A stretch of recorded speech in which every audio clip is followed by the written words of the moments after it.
Frumos și miraci, bine ați venit, dragii mei! Astăzi facem etalarea bonus pentru luna martie, pentru voi. Mi-era dor să fac o etalare de tarot, n-am mai făcut cam de mult, v-am lăsat fără etalări, am vorbit doar despre astrologie. Dar hai să vedem ce se arată, ce mesaje în plus, mesaje bonus există pentru voi, pentru ce a mai rămas în această lună martie și nu numai, bineînțeles. O persoană de încredere a simți și coerență, hei, și la voi coerență, și la Gemeni am văzut același lucru, nu știu dacă aveți de-a face cu un geamăn. Abundență, avem la capătul cărților. Mie îmi lasă cumva de înțeles, pentru că dacă vorbim despre rac strict aici, în această combinație de cărți, putem să spunem că ești o persoană de încredere care simte foarte mult, însă nu e coerent cu ceea ce simte. Ai foarte multe,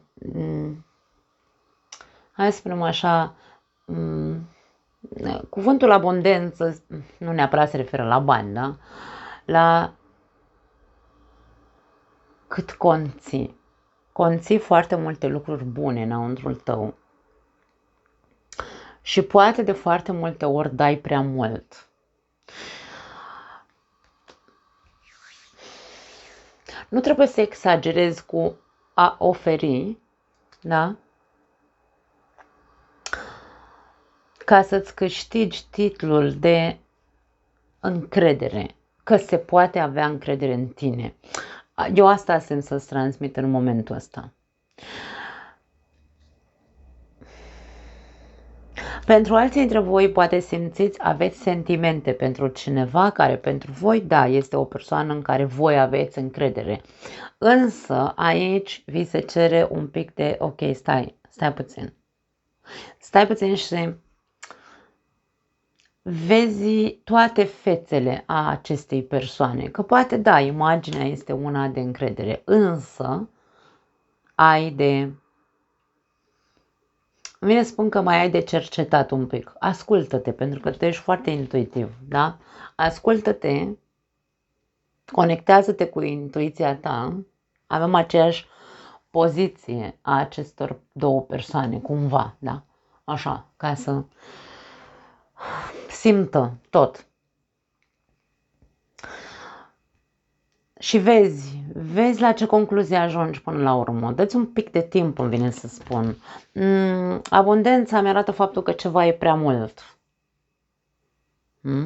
Sau te copleșește ceea ce simți față de această persoană care în principiu pentru tine tu simți că este o persoană de încredere, însă ți se cere să o mai studiezi un pic. Nu știu de ce simt să transmit mesajele astea. Hai să vedem mai departe.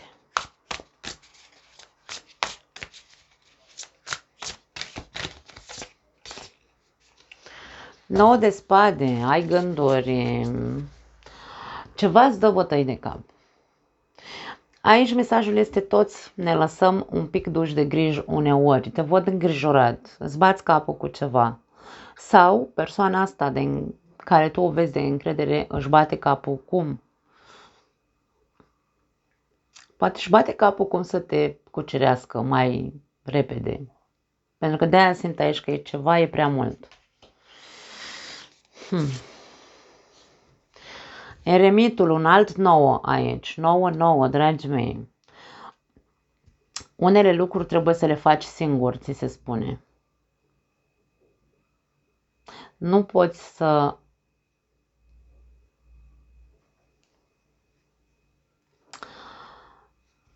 stai doar așa, să zicem, să-ți bați capul cu situația, să fii îngrijorat, să fii preocupat, să nu poți dormi bine noaptea, să te odihnești și așa mai departe.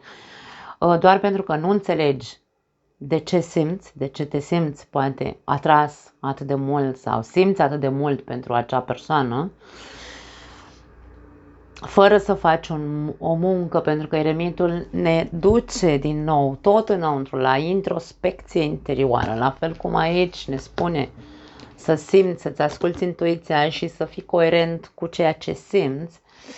Eremitul accentuează aceeași imagine. Așadar, dragii mei, la voi nu vă folosește cu nimic să stați așa cu ochii beliți pe tavan noaptea și să vă întrebați ce fac mental, ce este vorba despre interior, despre a percepe, a simți, a intui, a-ți răspunde prin ceea ce simți.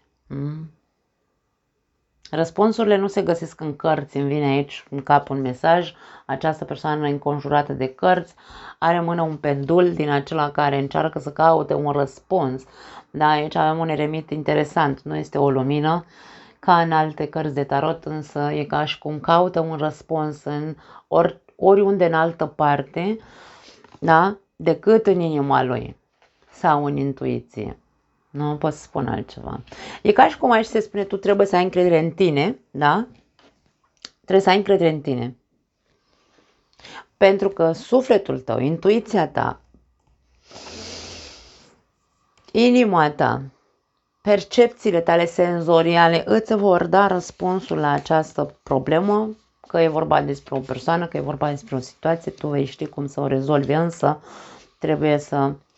tu trebuie să faci munca singur ca să găsești acel răspuns. Și avem cavalerul de cupe. Ia uite, m-a apărut domnul cavaler de cupe aici. Ți se spune romantizează momentul prezent de fiecare dată când ai ocazia. Acum aici nu e vorba despre a fi mai romantic. Aici e vorba despre a face mai plăcut momentul. Da? Fiecare moment din viața ta să-l faci mai plăcut. Nu m-aș baza pe mesajul mot-a-mot care este aici. De ce? Pentru că tu ai nevoie să cauți o soluție în legătură cu o situație din viața ta care îți dă bătăi de cap. Că este o persoană, că sunt niște sentimente pentru cineva, tu știi, pentru fiecare dintre voi e diferit. Aici e vorba despre atenție, dacă vorbim despre o persoană, putem să vorbim despre un cavaler de cupe care te-a sedus într-un fel sau altul, da? O persoană care are o energie foarte potentă de seducție, nu vorbim despre un Don Juan, da? Vorbim despre un romantic sau, nu știu, cineva foarte atent, cineva foarte plăcut, atractiv, sensibil, nu știu, îți deschide ușa la mașină, habar n-am face multe lucruri pentru tine care alte persoane nu le-au făcut și pentru tine. Aici este poate unde te-a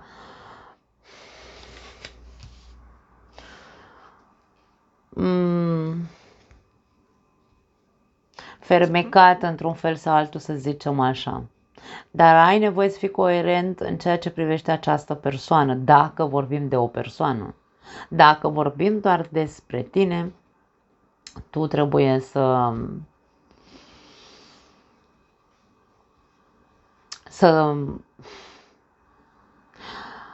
lucrezi cu tine cumva în cazul în care ești mult prea sensibil și prea, hai să zicem așa, îmi este ca în plasa unor vulnerabil, asta vreau să zic, da. Ești prea visător, cavalerul de cupe e visător. Ori te îndrăgostești repede, ori trăiești cumva într-o lume doar a simțurilor. Ai nevoie să faci o muncă, da? Pentru că ceva nu e ok, nou de spade, ceva nu e ok, ceva nu te lasă să dormi liniștit noaptea. Și aici avem turnul. Pregătiți-vă, lucrurile sunt pe cale să se zguduie, da? Ceva e pe cale să se zguduie în viața ta, nu neapărat să dispară.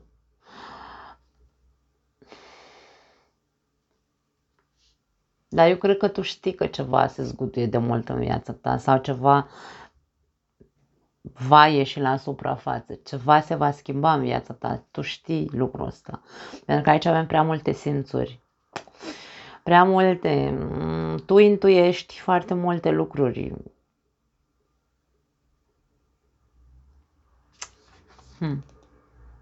Aici îmi vine să spun, nu stai și te uita cum se distrug anumite lucruri în viața ta sau dispar.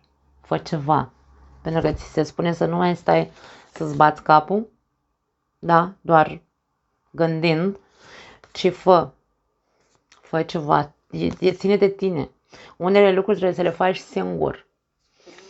Nu stai și te uita cum ceva se distruge sau dispare sau se rupe sau fă tu ceva.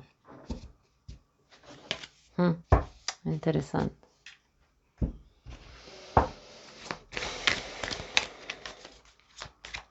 Mai departe, îngerii iubirii. Ok, a sărit. Măi, ce mai cade, nu vreți, nu? Aici avem izolare.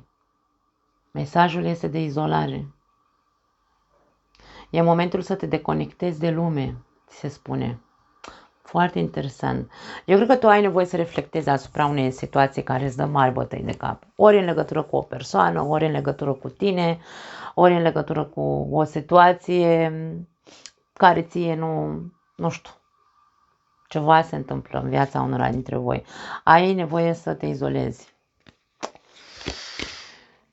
Las-o așa, ca și cum nu las-o așa pe degeaba, ci lasă această situație să ajungă până la final. Aici avem turnul, ceva trebuie să se termine, ceva se va zgudui, ceva trebuie să dispară.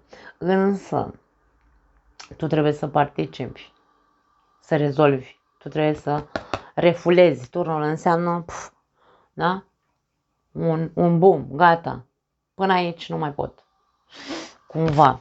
Dar nu aș spune să faci nimic brusc și dintr-o dată, pentru că turnul poate fi o energie în care mi se pune pata și zic gata. Nu. Aici se spune, ok, izolează-te un timp, dă-ți voie să meditezi cu eremitul, dă-ți voie să simți, să treci prin filtrul simțurilor tale ce se întâmplă în viața ta. Și pune acea coerență despre care vorbeam, pentru că ceva e prea mult aici. Cu abundența asta, ceva este exagerat de mult, ori ești îndrăgostită, ori și nu e cazul. Pentru că aici avem acel prea mult va da pe din afară, da? Se va scudui. Și nu lăsa viața sau universul să-ți dea viața peste cap. Conștientizează tu, trezește-te la timp să poți tu să faci ceva. Dacă aici vorbim nu de a lua o decizie bruscă, ci de a te izola o perioadă ca să poți să vezi cum să ajungi la finalul acestei situații într-un mod, îmi vine să spun, coerent. Eu asta simt să transmit. Și avem romantism, da? Deci aici romantismul și cavalerul de cupe și coerența s-au așezat, s-au așezat una sub alta, dragii mei. Tu ori trăiești o poveste de dragoste ideală sau în capul tău sau nu știu, te-ai îndrăgostit. Poate unii dintre voi sunteți îndrăgostiți, lulea de cineva și nici măcar nu... În primul rând refuzați pentru că nu puteți să acceptați ideea asta. Ori ceva se întâmplă. Nu aș spune neapărat că, vezi aici, ok, foarte tare. Asta vreau să zic, pentru că eu nu văd aici indicii care să-mi arate, pentru că aici dacă vorbim despre iubire cu acest oracol, pentru cei care aveți o relație, nu văd să aveți o relație acasă și să mai aveți una în exterior. Însă, nici nu am terminat bine fraza și la capătul cărților avem compromis. Unii dintre voi aveți o relație serioasă. Unii dintre voi sunteți, să zicem așa, căsătoriți, da? Sau aveți o relație de lungă durată și probabil că sunteți deja cu gândul la o altă persoană. Ori ați avut o aventură și de aia sunteți 9 de spade, poate fi și cartea vinovăției, da? Celui care se simte vinovat, că de aia stă așa cu ochii beliți în tavan, că îl mănâncă vinovăția pe interior și nu le ia nici somnul, da? Poate fi pentru unii dintre voi. Acum, dacă sunteți într-o relație și aveți aici o problemă de îndrăgosteală din exterior, ori voi, ori celălalt, nu pot să spun cine,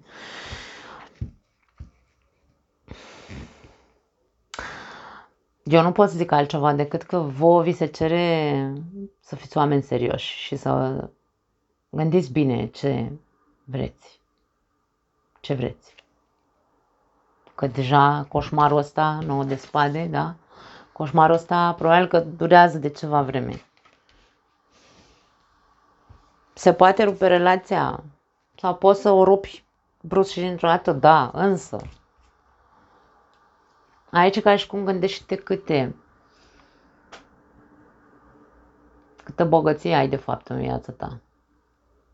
Atenție, aici vorba despre, e foarte, foarte profundă la voi cei care aveți o relație.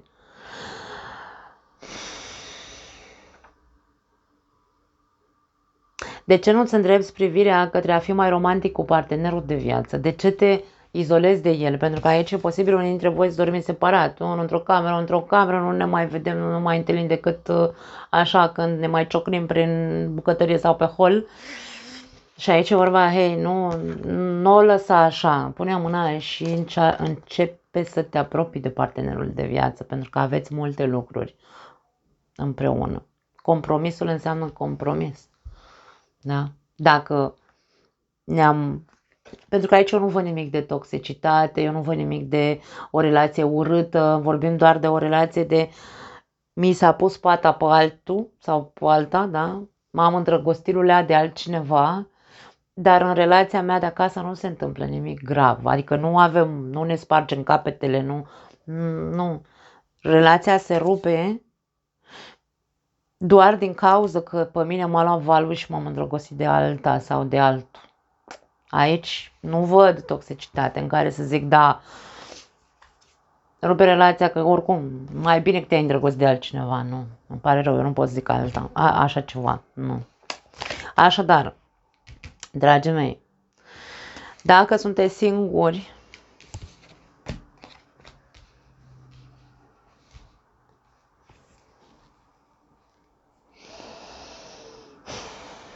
de ce ți-e frică? Unii dintre voi aveți pe cineva care vă curtează sau nu știu, e cineva care, nu știu, uite, îți atrage atenția sau cel puțin te simți atras într-un fel sau altul de persoana asta, da? De ce fugi de iubire? Pentru că unii dintre voi fugiți de iubire aici. De ce fugi de compromis? Nu vrei să te compromis, nu vrei să intri într-o relație serioasă. De ca și cum aici se spune să-ți dai voie să trăiești o poveste de dragoste, da? Să înveți să fii și tu mai deschis, mai romantic. Nu toți racii sunt romantici, dragii mei, acum hai să fim serioși. Nu toți racii sunt deschiși către iubire, din contră. Când vorbim despre rac, putem să vorbim despre acea carapace, că știm foarte bine cum arată un crab, da? Un crustaceu din ăla așa, în care el este foarte sensibil pe interior, dar are un mare scut pe exterior. Racul nu este insensibil, să nu ne înțelegem greșit, racul este o persoană care simte foarte mult, însă are un scut de protecție, acea carapace. Așadar, foarte mulți dintre raci nu se compromit să intre în relații serioase de frică să nu sufere. Foarte mulți dintre raci nici măcar probabil nu ajung să aibă o relație romantică, să-și dea voie cu adevărat să trăiască o relație romantică din cauza acelei frici. Și aici ca și cum vi se spune voi celor care vă e frică, pentru că aici despre voi vorbim, nu despre alte categorii de raci, pentru că sunt și raci sănătoși care au o relație frumoasă și așa mai departe și sunt deschiși și sunt persoane de încredere și calde și iubitoare și tot ce vreți voi, pentru că există ambele fațete în fiecare dintre noi. De-aia niciun rac nu e ca celălalt, niciun scorpion nu e ca celălalt și așa mai departe. Vorbim despre faptul că iubirea, da? Iubirea înseamnă împlinire. Avem cuvântul abundență. Te vei simți împlinit. Există o persoană care, într-adevăr, ori vrea să te cucerească, ori tu vrei să o cucerești. Aici avem un cavalier de cupe care ăsta se ocupă cu romantismul, da? Nu știu dacă ești tu sau dacă e celălalt. De ce să nu îți dai voie? De ce fugi? Pentru că aici avem izolare, te duci și te ascunzi în casă. Aoleu, pentru că te aștepți la orice dezastru, mai puțin la ceva frumos. Nu mai fugi de compromis.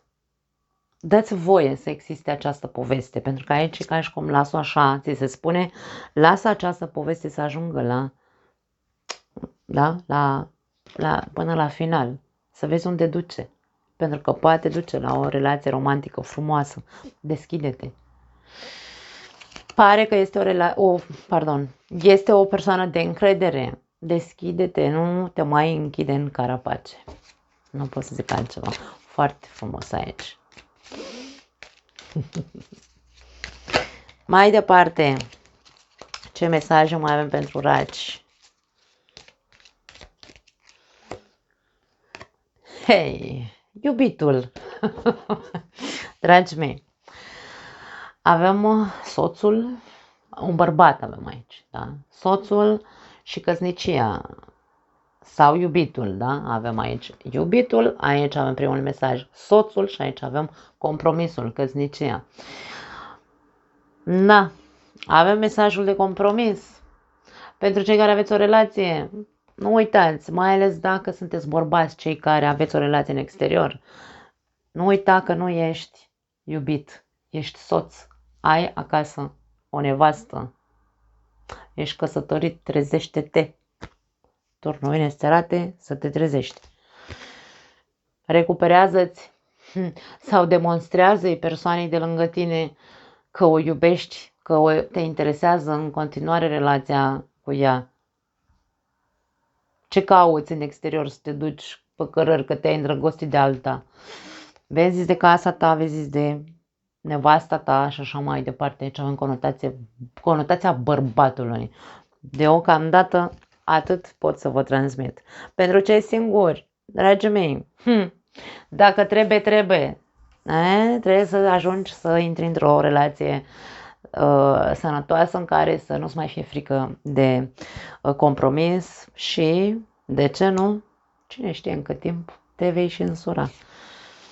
Avem porumbelul, pace și liniște și toate bune și frumoase.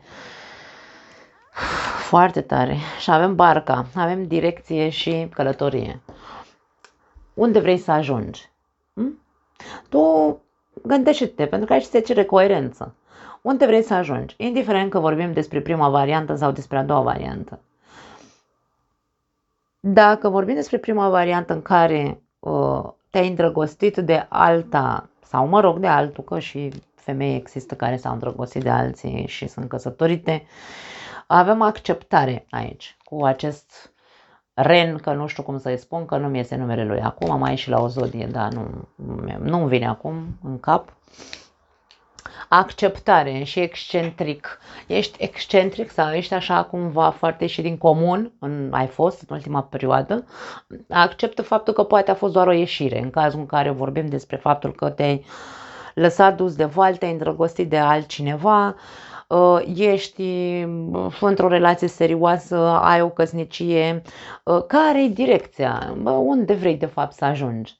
Pentru că aici, ok, ai o țintă, vrei să o ții așa și cu una și cu două, vrei și nevastă, vrei și amantă sau, mă rog, soț și amant, gândește-te, pentru că aici e momentul să fii coerent, nu mai poți să scapi aici, trezește-te odată că distrugi ceva, distrugi. Nu îți servește doar să te simți vinovat. Trebuie să faci tu singur anumite lucruri în care să începi să-ți recucerești, de ce nu? Insist, nevasta sau bărbatul de lângă tine. Aici avem nevoie pentru unii dintre voi să, cum am zis, să vă izolați, stați un pic singuri și puneți-vă mintea în cap din nou, pentru că trebuie să cauți să te trezești. Pace și liniște, ai nevoie să te reîntorci la tine, la căsnicia ta. Eu nu pot să spun altceva. Pentru cei singuri, dragii mei, dacă ținta ta nu este să te compromiți, da? Nu vrei să spui pirostrile, nu vrei să te căsătorești în viața ta, nu vrei să vezi pe nimeni ce înseamnă iubire și o relație. Îmi pare rău pentru tine, dar nu vei scăpa, pentru că aici vorbim despre compromis. Există un sentiment de pace pe care îl vei simți în momentul în care îți vei da voie să lași această persoană să intre în viața ta. Vei ajunge departe. Chiar dacă ținta ta nu e să ajungi acolo, să-ți pui pirostrile pe cap. Eu aici văd o căsnicie pentru unii dintre voi, pentru că o să reușească să vă cucerească această persoană sau voi o să reușiți să cuceriți acea persoană pe care o vreți într-adevăr lângă voi. Și vedem probabil că destinația, da, destinația este să ajungeți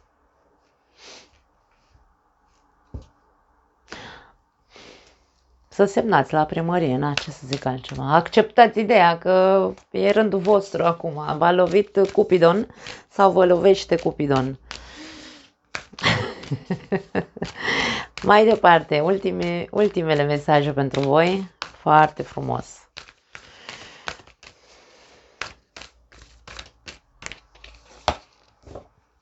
Riscă-te, ți se spune.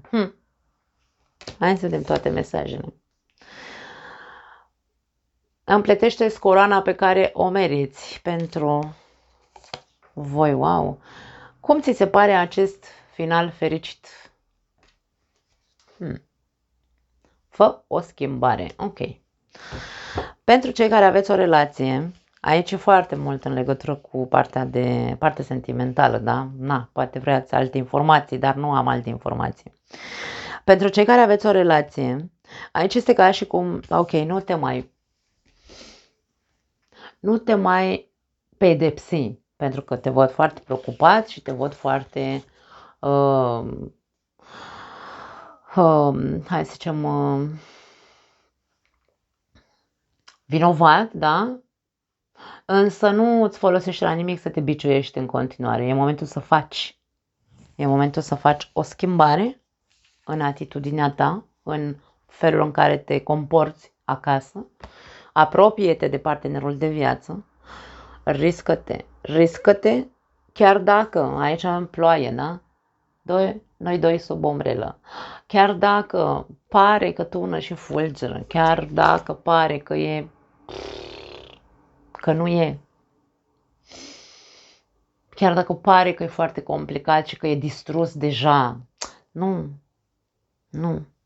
Aici e ca și cum nu te lăsa să crezi până la final că totul e distrus. Se poate recupera aici. Ideea este că dacă tu te-ai izolat de partenerul de viață, poate că simți că nu mai simți nimic pentru el, da? Se poate readuce între voi. Se poate apropia din nou două suflete. Da. Pentru cei singuri, cei care vă e frică să vă puneți pirostriile pe cap. Ai, ce drăguț sunteți, îmi place de voi. Dați așa să pun cărțile unde erau ca să nu mă bolibășesc. La voi, dragii mei, e ca și cum vi se spune, ok, a apărut această persoană, ești pe care să te îndrăgostești sau vrei să o cucerești, vrei să fie a ta această persoană. Deschide-te, riscă-te. Și chiar dacă ar fi aici, da, pentru că avem trandafiri, avem țepi, avem spini, chiar dacă ar fi, pentru că dacă ți-e frică să nu fii rănit, n-ai nicio șansă, pentru că toți am suferit din iubire sau toți avem probleme în anumite momente ale relației, da, toți trecem prin probleme, nimeni nu scapă nevătămat. Important este să știm cum să le gestionăm. Pentru că aici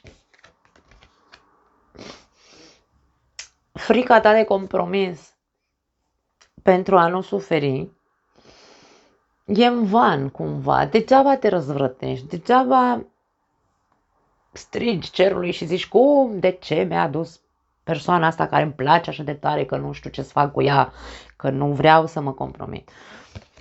Vă o schimbare. E o mare schimbare în viața ta, accept-o. Accept-o. Pentru că am zis că poate duce departe. Departe.